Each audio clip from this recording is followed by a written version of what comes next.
Gumagamit ako ng Super B12, cod liver oil, tapos itong apple cider, pula puti, tsaka itong isa pa, yung...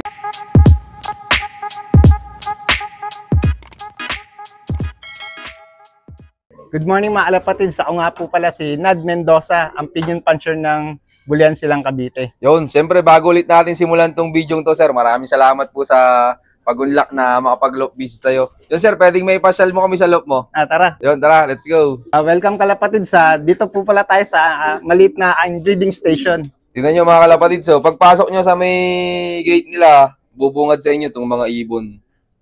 Yan, bali may ilan tong breeder mo, sir? Kung tutusin, masa 11 pairs, 12 pairs kung isasalang ko lahat Pero pagka ako nagsalang, 9 pairs. So, ito nga po pala yung mga bago kong dating na ibon na papisa galing sa Australia. Dala ng mabait ating kumpare, si paring Peter Sabate. Shout sa'yo, pare. Ito na yung mga dala mong itlog nung nakaraan na napisa na. Ito mga kalapatids, so Australian birds. Ito pong itlog, yan ang mga napisa. 5. 5. 5 mga kalapatids, so napisa galing Australia, no. Ano to, mga bloodline na to, sir? Portelli, pure Portelli, tapos yung BDB, hindi yung Vandenbroek, Vandenbolt. Yun ang niya. Tapos Koopman, may pasok din ng Koopman. Ayos may nasubukan ka na, sir, na Australian bird na sa karera nilaro mo dito? May sinubukan ako nung last South, Australian bird cock, tapos krinos ko sa Burlington hen. Nag-contender. Kasamang palad kinapos. Nag-cut off, nag-rank 1 na siya nung last lap. Kaya lang kinapos cut off nung dumating. Ay, sir, ang ganda pala ng unang pagkakasubok mo sa Australian bird. Oo. Nasubukan ko naman, talagang lumalayo din kasi itong isang Australian bird na crossbred din sa local bird. Umuwi rin naman na ng Katbalogan. 2 Australian cock. Klinos ko sa local birds. Pares naman na pauwi ko ng Katbalogan. Sir, pwedeng makita yung breeder na Australian bird mo? Ito, dito tayo. Ito, sir, yung cock. Yung Goodyear line. Ito pala mga kalapatids. So, sir, pwedeng pakikuha mga, sir. Yan, ito mga kalapatids. Kukunin ni Sir Nads yung Australian birds niya. Ito. Ito. Unang subok mo dyan, sir? Oo, unang subok ko, nag-contender yung anak agad. Kinapos lang ng konti. Cut off nung dumating. Di kaya pala, sir, natuwa ka. Kaya yung mga susunod na panglaro mo, puro Australian birds na. Oo, makakalinas ko na sa Australian bird. Tapos pinasukan ko rin ng Bayabas. Original Bayabas. Shoutout sa'yo, Master Rolando Tiempo. Okay. Ito mga kalapatid, Australian birds. Unang subok, contender agad. Kinapos lang ng konti. Pero ngayon, sir, saan mo naman pinaiparis yan? Binalik ko sa dati niyang pares sa Burlington. Ito, Burlington, mga kalapatid. So, naglilimlim. may lipad to, sir, tong Burlington na to? Meron yan, sabi ng tropa sa akin. Galing, inakward ko lang din sa tropa.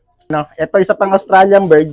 To Australian bird din, mga kalapatid. So, talagang producer sa'yo, sir, Naglabas na rin siya na unang clutch, naglabas din ng Katbalogan. Ito, mga kalapatid. So, clock, sir, clock. Cut off ng Katbalogan, konti lang din. Laging kinakapos ng Katbalogan, Napos na ng Katbalogan din. Tingin mo, sir, ba't kaya kinakapos? Saan nagkukulang, sir? Motivation. Nung time niya kasi may paso ko, yung anak ko lang nagpapakain, papalipad, utos lang. Tawag lang ako, paliparin mo muna yung kalapati natin. And ganun, kaya tingin ko talaga nakulangan ako sa motivation. Sir, yang sa yung mga Australian birds, sana nga mapatira kasi may mga bagong dating din tayo for future breeder. Sana gumalaw. Yung magulang ng winner mo ngayon, sir, anong bloodline? Florison cross sa 8 line ni Frankie Silvestre. Nandito pa yung magulang? Yung magulang nun, nandun sa umpare ko, yung hen. Gift bird ko din. Ibong ko din yung gift bird ko sa kanya. Tapos yung cock na pinakatatay ng champion ko ngayon, galing naman sa isang umpare ko kay Eko Agiran alias Boy Labo. Shout sa'yo, pare. Salamat sa pinahiram mong cock. Tumugma naman, naglabas agad ng overall champion. Sayang, sir, hindi mo mauulit yung breeding, wala na pala sa yung magulang. Susubukan ko siya ibalik sa sa nanay.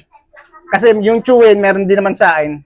Baka sa ali doon kumuha, pwedeng ganon, pwedeng sa tatay side, Kaya subukan din natin sa hen, baka sa ali, maganda rin maging resulta ng anak. Good luck kay Sir Nad sa mga susunod niyang breeding. Pero ikaw dito, sir, paano pumili nung pagpaparisin mo na breeder? Pinapaikot ko sila, hindi kasi nangyayari sa akin na pagka naglabas ng maganda, ayun ulit, ginagawa ko, sa performance, kung maganda yung nilabas nung nakaraan sa unang pair, iikot ko naman. Baka sa ali kasi mauwa natin yung magandang timple. Match by match lang ba? Tapos, sir, bihira ka mag-ulit ng pairing. Oo, bihira.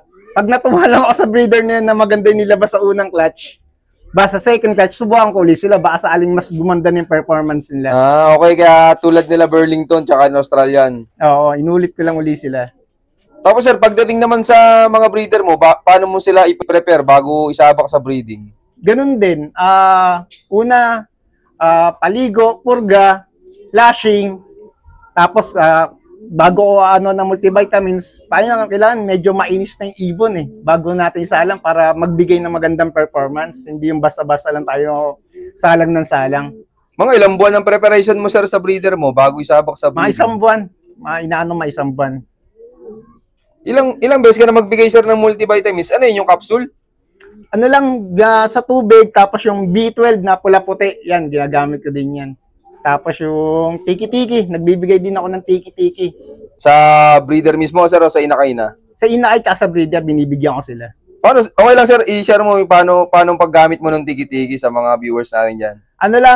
Isang drop lang, kada isang ibon, yung dropper, yan, isang drop lang.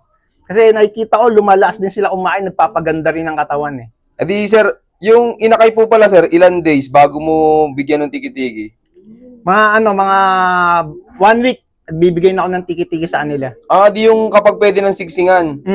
Nagbibigay na ako rin kasi sa bata nga, nagpapalakas ng resistensya, di ba? Sa ibon pa, di ba? Kaya maganda rin magbigay ng tiki-tiki. Tapos, sir, ano napansin mo sa ibon, yung simula nung gumagamit ka ng tiki-tiki? Maganda, yung sukat niya, hindi nababansot. Tapos yung dumi, buo. Maganda, para sa akin maganda yung pagbibigay ng tiki-tiki. Ano yung, sir, hanggang sa mailipat mo, yung inakay? Oo. Hanggang may akit ko sa flyer stop yun, nagbibigay ako ng tiki-tiki. Yun, maraming salamat, sir. Sa mga gustong sumubok, subukan nyo na lang din. Sa patuka, sir, may sarili kang mix sa pagdating sa breeding? Ginagamit ko yung Kalapatids mix. Kasi malinis Yan, ginagamit ko. Tapos, nahaluan ko na din ng sap, dagdag ng sap. Enerton, naghahalo din ako kasi pagdating sa breeder, naglalagay ako ng Enerton kasi yung pellet nun maganda sa inakay Nagpapabuka rin ng katawan talaga. Maraming salamat, sir. Sir, pwedeng malaman kung ano pang mga ibang gamit mo supplements pagdating sa breeding dito? Sa breeding, ang ginagamit ko lang, gumagamit ako ng Super B12, cod liver oil, siyempre di mawawala yung probiotics, tapos itong apple cider, pula puti, tsaka itong isa pa, yung Enerbon. Ito pala, gamit ng Enerbon si Sir Nads, mga kalapatids. Simula nung ginamit mo yan, sir, kamusta naging race result sa'yo? Okay naman Maganda kasi sabi nga nila, magmuntit rin yung ibon para magbigay din sa'yo ng magandang performance. Yun, tama nga naman. Maraming salamat, sir.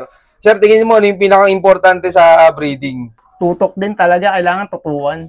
Yung pangangailangan ng ibon, ibigay mo para hindi ka rin titipirin pagdating ng karera. Yun, maraming salamat. Sir, pwedeng makita yung yung winner mong ibon na katatapos lang na summer race. Yun, shoutout sa inyo lahat mga kalapatids. Maraming salamat nga pala sa patuloy niyo suporta. Yun, pasensya na nga pala kayo dahil hindi tayo masyado nag-upload dahil tumutok tayo sa aking kalapatids. So yun, hindi tayo pinahalad sa isang club. Pero sa isang small club, napag-third overall champion tayo. Kahit pa paano, hindi tayo nasiro ngayong summer race. So yun, bago matapos itong video to, meron ulit tayong pa-shoutout. Shoutout kay Sir Nico Agbing. Shoutout kay Michael Mendez at kay RTM Super Loop ng Pangasinan. At shoutout kay Pretty Boy Loop ng Pampanga. At kay Jasmine Loop, ayan, lagi nagko-comment to. Ayan, shoutout sa'yo. Shoutout din kay Bersa Manlasa Loop. Shoutout kay KM Boys ng Makati. Ayan, kay Don Ramon, kay Kuya Carl, kay OG Pepeng at kay OG Bebot. Yan, maraming salamat sa patuloy niyong suportang lahat mga kalapatids. At abangan nyo yung mga susunod pa natin na upload. At sa mga gusto magpa-shoutout, mag-comment lang dyan sa baba. At syempre, may i-share na rin. So yun na, keep watching and God bless you all. Thank you.